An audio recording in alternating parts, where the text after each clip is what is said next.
अल्हम्दुलिल्लाह वहदा वस्सलातु वस्सलाम अला मन ला नबी अबाद अम्मा बाद।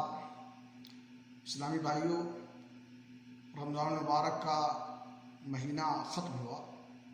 वो लोग खुश नसीब हैं जिन्होंने इस महीने में कसरत से नेकियां की, सियाम व क़याम नीज़ कुरान करीम की तिलावत का अहतमाम किया। अल्लाह रब्बुल आलमीन उनकी जुमला किस्म की नेकियों को कबूल फरमाए।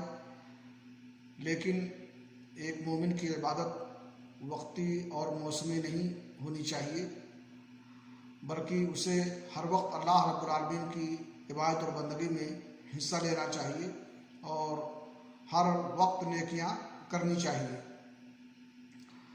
अल्लाह रब्बुल आलमीन ने कुरान करीम में हुक्म दिया है, वअबुद रब्बका हत्ता यातियकल यकीन।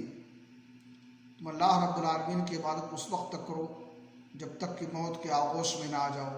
यानी ताहयात इंसान अल्लाह रब्बुल आलमीन की इबादत का मुकल्लफ है। इसलिए हर मौसम में, हर महीने में अल्लाह रब्बुल आलमीन की बंदगी और इबादत करनी चाहिए। जिस तरह से हमने रमज़ान में नेकियां की हैं, सियाम व क़याम का अहतमाम किया है, कुरान करीम की तिलावत का अहतमाम किया है, इस तरह से अब आज भी हम कुरान करीम की तिलावत करें, नमाज का अहतमाम करें। इसलिए कि अच्छा अमल वो होता है जिस पर इंसान मुदावमत और हमेशगी बरतता है। नबी अकरम सल्लल्लाहु अलैहि वसल्लम ने फरमाया, खैरुल अमल मा दावमा अलैहि साहिबु। बेहतरीन अमल वो होता है, सबसे अच्छा अमल वो होता है जिस पर इंसान ने मुदावमत और हमेशगी बरती हो। अल्लाह रब्बुल आलमीन हमें तौफीक बख्शे कि हम कार्य खैर में बढ़ चढ़ कर के हिस्सा लें। खुसूसन नमाज का, कुरान करीम की तिलावत का एहतमाम हमेशा करें।